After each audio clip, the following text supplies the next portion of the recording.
Hello everyone. Vidya Google classes में आप सभी का स्वागत है। मैं प्रदीप पांडे। 23 अगस्त यूपी पुलिस री एग्जाम का आज पहला दिन था। दोनों एग्जामिनेशन खत्म हुए, दोनों शिफ्ट में, सुबह और शाम में। तो पेपर जो भी रहा, कितना टफ था या कितना आसान था, इसके बारे में एक टीचर्स को बताना सही नहीं है। उस एग्जाम हॉल में जो भी बैठा रहा होगा वो चीज वही फील किया होगा। तो आज के एग्जाम में जो भी जीके और हिंदी के क्वेश्चन आए थे, उसको शिफ्ट 1 और शिफ्ट में जो भी क्वेश्चन थे उसके बारे में हम आज एनालिसिस करेंगे। तो हम पहले जीके से शिफ्ट 1 में स्टार्ट करते हैं। तो आज का जीके का पहला क्वेश्चन था हमारे पेपर के अकॉर्डिंग। उसमें ये था कि द स्कॉट लेटर किसने लिखा है। इसका सही आंसर होगा हार्थोन। नेक्स्ट क्वेश्चन है, उपयोगकर्ताओं के बीच लगातार संचार को प्रोत्साहित करने के लिए किस सोशल मीडिया प्लेटफॉर्म में स्ट्रिक्स नामक सुविधा है। तो स्नैपचैट है। पल्लव राजवंश राजधानी कहाँ स्थित है। तो कांचीपुरम में। नेक्स्ट क्वेश्चन है, वित्तीय स्थिरता बोर्ड क्या करता है। तो यह वित्तीय स्थिरता सुनिश्चित करता है। जीएसटी के ब्रांड एम्बेसडर के रूप में कौन चुना गया था। तो अमिताभ बच्चन। निम्नलिखित में से कौन सी रेखा फ्रांस और जर्मनी के बीच की रेखा है। तो सीड ग्रिड लाइन। विदेशी व्यापार महानिदेशालय किस मंत्रालय के अंतर्गत आता है। तो वाणिज्य एवं उद्योग मंत्रालय। नेक्स्ट क्वेश्चन है, परमाणु ऊर्जा के लिए कौन सा तत्व आवश्यक है। तो यूरेनियम। नोएडा उत्तर प्रदेश के किस जिले के अंतर्गत आता है। तो यह है गौतम बुद्ध नगर। ये क्वेश्चन बहुत ही आसान था। विश्व डाक दिवस कब मनाया जाता है। 9 अक्टूबर को। जून 2024 तक संघ गृह मंत्रालय का प्रमुख कौन था। तो अगर गृह मंत्रालय का बात किया जा रहा है तो अमित शाह ही होंगे। इंडियन नेशनल कांग्रेस की स्थापना कब हुई। 1885। भारत का पहला हवाई अड्डा कहाँ स्थित है। तो यह मुंबई में। नेक्स्ट क्वेश्चन है, भारत में व्यवसायों के लिए सेवाओं हेतु जीएसटी पंजीकरण के लिए लिमिट क्या है। तो यह है 20 लाख रुपए। और डैश नेक्स्ट क्वेश्चन में दुर्घटनाओं, फाइलों या छवियों का उपयोग हैकर को अपने खाते की जानकारी चुराने या कंप्यूटर को संग्रहित करने के लिए किया जाता है। तो इमेज फिशिंग। क्रोएशिया गणराज्य की राजधानी है जाग्रेब। नेक्स्ट क्वेश्चन है, आतंकवाद से लड़ने में सुरक्षा साझा किन तरीकों से किया जाता है। तो यहाँ पे ये आपका आंसर होगा, यह आतंकवादी संगठनों की सुरक्षा एजेंसियों द्वारा हमले को अधिक प्रभावी समन्वित करता है। नेक्स्ट क्वेश्चन है, भारत किस पड़ोसी देश थंडर ड्रैगन की भूमि के नाम से आता है। भूटान को। निम्नलिखित में से कौन सा सोशल मीडिया प्लेटफॉर्म नहीं है। तो ये गूगल है, क्योंकि गूगल सर्च इंजन है। निम्नलिखित में से किस प्रकार का प्रदूषण त्वरित यूट्रोफिकेशन है। तो ये जल प्रदूषण होगा। 1946 के विमुद्रीकरण के दौरान आरबीआई के गवर्नर कौन थे। तो इसका आंसर होगा चिंतामणि द्वारकानाथ देशमुख। संविधान में किस राज्य में नीति निर्देशक तत्वों का किया गया है वर्णन। तो ये 4 होगा। द लाइट मिसप्लेंट के लेखक कौन है। तो इसमें लिखा गया है कि इसका जो आंसर होगा सूर्यकांत त्रिपाठी निराला। आसमान के नीलीपन का मुख्य कारण है सूर्य प्रकाश का प्रकीर्णन। रमन सुब्बा राव, जिनकी हाल ही में निधन हो गया, वो किससे रिलेटेड थे। तो क्रिकेट से। भारतीय प्रायद्वीप की सबसे लंबी नदी का नाम क्या है। तो गोदावरी नदी होगा। एनएचआरसी का पूरा नाम क्या है। तो national human right commission. Next question है कि वर्ष 1985 में कौन सा अंतरराष्ट्रीय वर्ष घोषित किया गया था। तो युवा। नेक्स्ट क्वेश्चन है, अनुसंधान विधियों उत्तरदाताओं की प्रक्रिया को आधार में। तो ये गुणात्मक आंसर होगा। बीआरआई का पूर्ण रूप क्या है। Belt and road initiative. Dash विशिष्ट व्यक्तियों को उस संगठन से सुरक्षा के खतरों के टालने की कोशिश करता है। तो इसका आंसर होगा स्पेयर फिशिंग। नेक्स्ट है, पहली बार राष्ट्रीय कृषि नीति कब घोषित की। जुलाई 2000 में। वर्ष डैश अंतर्राष्ट्रीय मानवाधिकार कानून के प्रवर्तन के लिए संयुक्त राष्ट्र मानवाधिकार आयोग को संयुक्त राष्ट्र मानवाधिकार परिषद कब जोड़ा गया। तो इसका जो आंसर होगा वो 2006 होगा। अफ्रीका के आर पार दौड़ने वाले पहले व्यक्ति कौन थे। तो ये रसकुक थे। भारतीय कृषि अनुसंधान संस्थान ने भारतीय से संरक्षित बासमती किस्मों की खेती के लिए किस देश के खिलाफ कानूनी कार्रवाई की मांग की है? पाकिस्तान में। भारत का कौन सा राष्ट्रीय राज्य अपनी अनूठी वारली चित्रकला के लिए जाना जाता है? तो यह है मध्य प्रदेश। चिकनकारी कहाँ के लिए फेमस है? तो यूपी में, लखनऊ के लिए। महासागरीय अम्लीकरण का प्राथमिक कारण क्या है? तो यह समुद्री जल द्वारा CO2 का अवशोषण। ये आपका आंसर था GS शिफ्ट 1 के लिए। और अगर हम हिंदी की बात करेंगे तो हिंदी में हम लगातार आंसर के बारे में ही बात करेंगे। इसमें है कि कौन सा सही है? तो भारत में अनेक जातियां हैं, अनेकों जहां पे होगा वो गलत होगा। विस्मयादि बोधक का सिंबल क्या है? तो इसके बारे में हम बता रहे हैं कि विस्मयादि बोधक ऐसे रिप्रेजेंट किया जाता है। वह आई हो तो मेरी चिट्ठी उसे दे देना में कौन सा ऑप्शन सही है? तो इसमें संभाव्य वर्तमान है। सोच असोच, एक बार आप देखिएगा, सोच और असोच।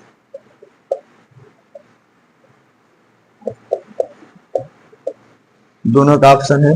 ये बिना सोच के,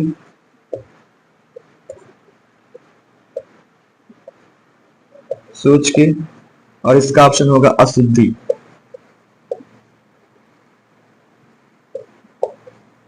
अशुद्धि। आग लगने पर कुआं खोदना, इसके लिए सही आंसर होगा संकट के समय बचाव के लिए सोचना, उसे सरलता से पढ़ा जा सके, इसको सुपाठ्य बोलेंगे। वयोवृद्ध में संधि विच्छेद, वयोधन वृद्ध। यहाँ पे आंसर ये सही होगा। 2019 का साहित्य अकादमी किस रचनाकार को दिया गया? तो नंद किशोर आचार्य को। नेक्स्ट क्वेश्चन है, देश प्रेम में कौन सा समास है? तत्पुरुष समास है।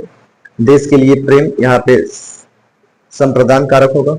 जुबान पर लगाम न होना, अनावश्यक रूप से अस्पष्टवादी होना, सही आंसर होगा। अमृत शब्द का पर्यायवाची नहीं है, तो ये क्षीर आंसर सही होगा इसमें। दंत नहीं है, तो दंत ये ट वर्ग में नहीं है, दंत वर्ग में नहीं है तो ट है। उपसर्ग नहीं है तो ओढ़ना। समास शब्द का आर्थिक या शाब्दिक अर्थ है संक्षिप्त। वह स्थान बहुत अच्छा है, अच्छा का विश्लेषण बताया गया यहाँ पे। प्रेम सागर के रचनाकार है लल्लू लाल। नेक्स्ट क्वेश्चन है, अनावर्त शब्द का संभाविक, जिसको हम बोल सकते हैं न दोहराया गया हो। नेक्स्ट है, इसमें से कौन सा पुल्लिंग है? जिसमें ऑप्शन है रीति, क्षमा, घटना, क्षेत्र, तो क्षेत्र सही याद होगा। नेक्स्ट क्वेश्चन है, क्या भूलूं क्या याद करूं में हरिवंश राय की आत्मकथा का ये कौन सा भाग है? तो ये पहला भाग होगा। नेक्स्ट क्वेश्चन है, हिंदी भाषा के लिए साहित्य अकादमी पुरस्कार के प्रथम विजेता कौन थे? तो ये आंसर सही होगा माखनलाल चतुर्वेदी। नेक्स्ट क्वेश्चन है, सदा एक वचन में प्रयुक्त होने वाला शब्द कौन सा है? तो ऐसे में वर्षा और जनता होगा। राजा शब्द के लिए पर्यायवाची कौन सा है? तो नरेंद्र मतलब राजा। मुख के लिए पर्यायवाची शब्द नहीं है तो विवश। नेक्स्ट क्वेश्चन है, निजवाचक सर्वनाम क्या है? तो इसमें ऑप्शन होगा आप भला तो खुद भला।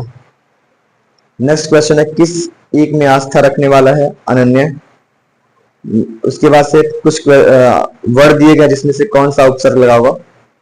तो पहला है धमाका, लड़ाकू, उड़ाका, छिलका। धमाका में आका होगा, लड़ाकू में आकू होगा, लड़ाक में आक होगा और छिलका में का होगा। शुद्ध वाक्य कौन सा है? मध्यकालीन युग में कलाओं की बहुत उन्नति हुई, ये होगा। एक और अजगर लक्ष्मी, एक और मृगराज, विकल बटोही, बीच में परे मूर्छा खाए में कौन सा रस है? तो भयानक रस है। शब्दालंकार के भेद नहीं है तो ये रूपक होगा। जब दो व्यंजक एक साथ मिलते हैं तो उन्हें क्या कहते हैं? यहाँ पे संयुक्त व्यंजक होगा। अगम और दुर्लभ, अगम का मतलब आगम होता है और दुर्लभ का मतलब उत्पत्ति, या ऐसे अगम का आगम होगा, दुर्लभ का उत्पत्ति। मैंने आम खाया में कौन सा काल है? तो इसमें आसन्न भूतकाल है। उसके बारे में आपका जो पैसेज आया था उसके बारे में बता दे रहे हैं आपको आंसर। एक सेकंड के लिए रुकिएगा। इसमें शिक्षा विज्ञान को टारगेट करके बताया गया है। तो पहला इसमें क्वेश्चन ये है, आधुनिक मानव विकास को सर्वांगीण नहीं कहा जा सकता क्योंकि साहित्य, धर्म, कला आदि मानव चेतना से निर्वासित है। दूसरा क्वेश्चन है, अणुविस्फोट को मानववादी की मर्यादा देना तभी संभव है जब व्यक्ति की क्षुणता को राष्ट्र की क्षुणता न बनने दिया जाए।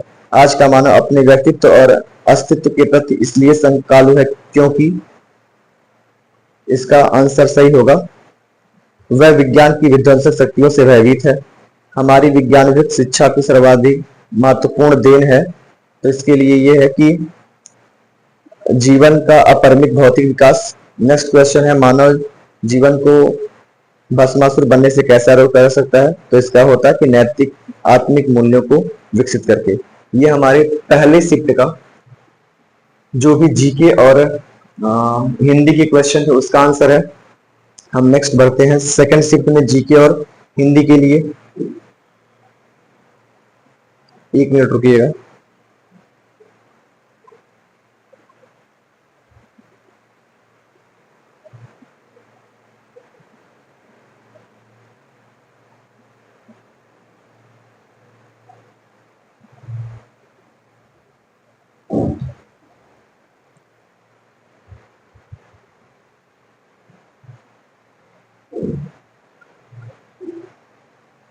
इसमें पहले जो जीके क्वेश्चन वो देखेंगे।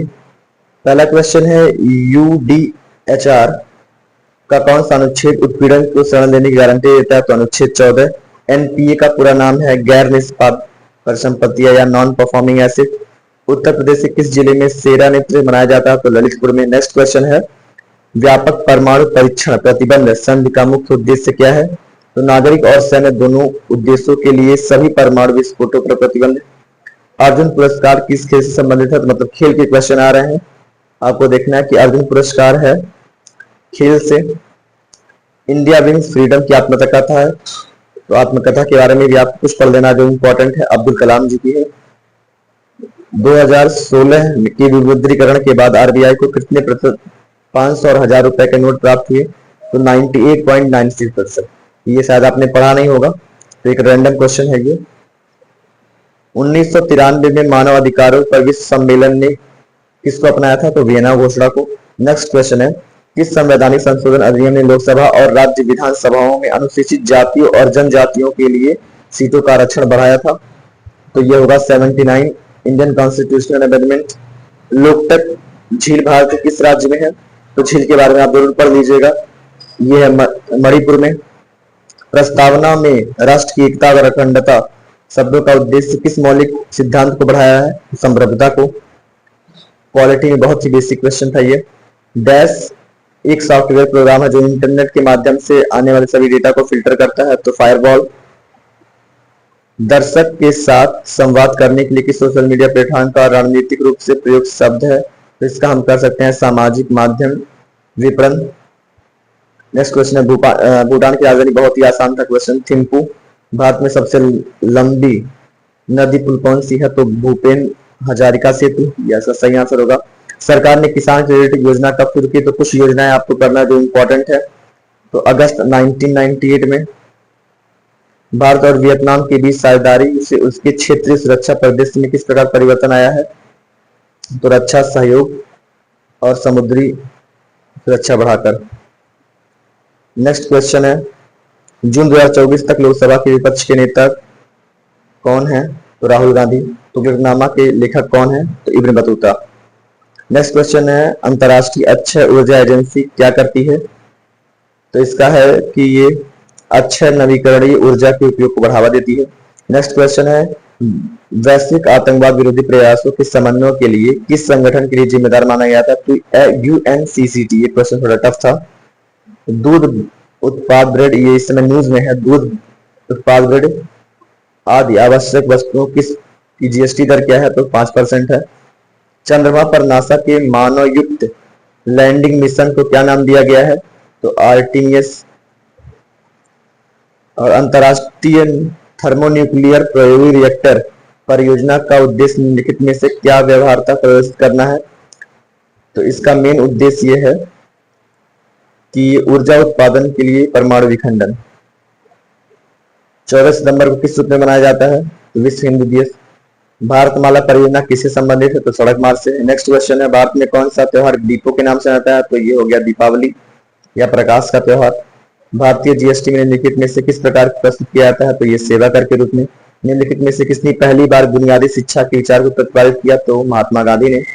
नेक्स्ट क्वेश्चन है, भारत में 2020 और 21 में कौन सा राज्य मसालों का प्रमुख उत्पादक था? तो मसालों के मामले में सबसे आगे है मध्य प्रदेश।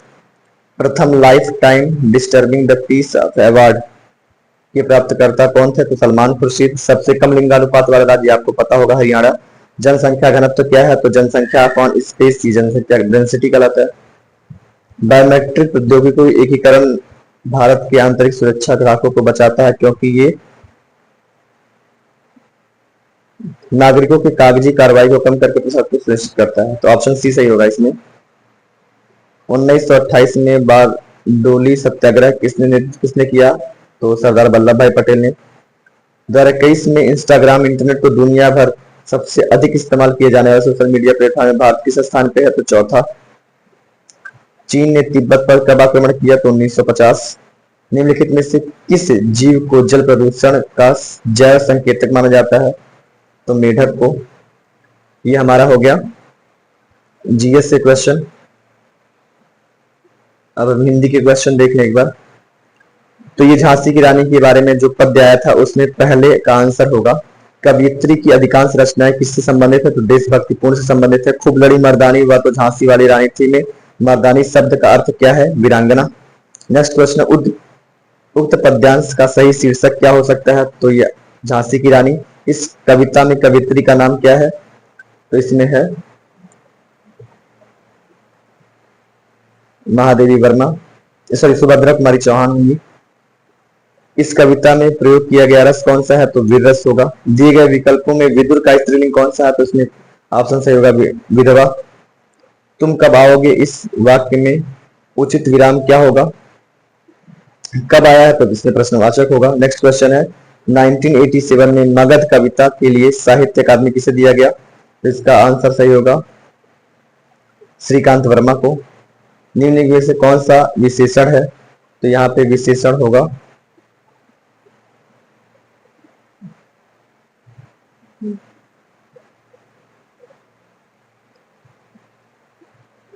यहाँ पे निपट विशेषण है। अव्यय कितने भेद होते हैं? तो अव्यय के 4 भेद होते हैं। री का वर्ण स्थान क्या है? तो री का है मूर्धा। नेक्स्ट क्वेश्चन है काव्य की शोभा बढ़ाने वाले धर्मों को अलंकार कहते हैं। इसमें धर्म का वर्ण क्या है? तो गुण से है। कानन का शुद्ध पर्यायवाची शब्द क्या है? तो अरण्य होगा। कृताकृत में तत्पुरुष है तो कर्मधारय है। नेक्स्ट क्वेश्चन है निम्नलिखित में से किस वाक्य में कृतवाच्य का प्रयोग किया गया है? तो मोहन पुस्तक पढ़ रहा है क्योंकि यहाँ पे कोई कर्म नहीं है। निम्नलिखित में से किस पुल्लिंग है उसको शब्द को छांटना है? तो यहाँ पे होगा आहार। माघ फागुन में पड़ने वाली ऋतु किस शब्द के लिए जानी जाती है? तो शिशिर। अभिज्ञ शब्द का समानार्थी क्या है? तो जानकार। नेक्स्ट क्वेश्चन है चीफ की दावत कहानी की रचनाकार कौन है? तो भीष्म साहनी। नेक्स्ट क्वेश्चन है कौन सा अर्धविराम है? तो अर्धविराम का साइन ये होगा।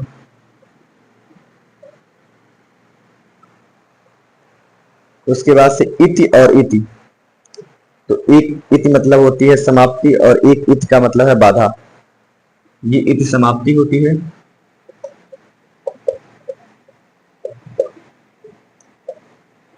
और इस इति मतलब बाधा।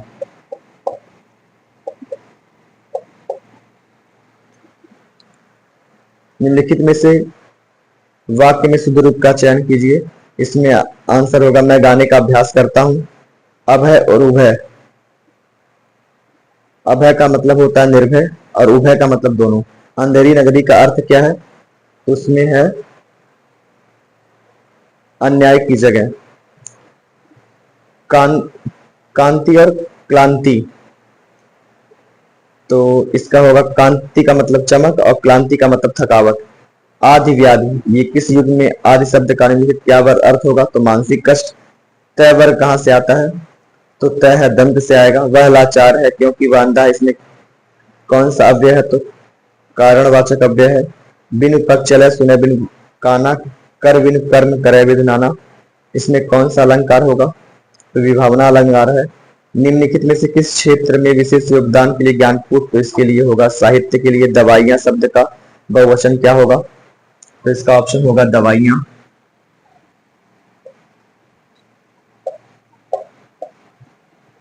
ये इसका बहुवचन होगा। वर्णमाला किसे कहते हैं? वर्णों के व्यवस्थित समूह को। अंगारे बसना मतलब कड़ी धूप होना। घर का रहस्य जानने वाला बड़ा घातक होता है। इसमें कौन सा अलंकार है? तो ये होता है घर का बेदी लंकड़ है। निम्न में से विशेषण शब्द है तो सुंदर। मुझे बारिश में भीगना पसंद है किस सर्वनाम का उदाहरण है? तो ये प्रथम और उत्तम। निर्वासित शब्द में कौन सा प्रत्यय है? तो ये होगा एक। तो हमारे ये जो भी शिफ्ट 1 और शिफ्ट में जीके और हिंदी के क्वेश्चन आए थे उसके बारे में डिस्कशन किया गया है। कल हम इसके रीजनिंग और मैथ के जितने भी क्वेश्चन होंगे उनको सोल्यूशन और साथ में कैसे सॉल्व किया जाएगा इसके बारे में एनालिसिस करेंगे। तो आज के लिए बिना ही टाइम वेस्ट किए इसी की वीडियो खत्म करते हैं। आप लोग इसको बार बार देखिए जिससे आपका जो भी कंफ्यूजन है वो दूर हो जाए। और इसमें किस टाइप के क्वेश्चन और भी आ सकते हैं ये आप उम्मीद कर सकते हैं कि नए क्वेश्चन क्या बन सकते हैं। इसी एरिया से जितने भी क्वेश्चन आ रहे हैं सब सेम ही एरिया से आ रहे हैं, तो बार बार आप उसी का रिवीजन करिए। Thank you.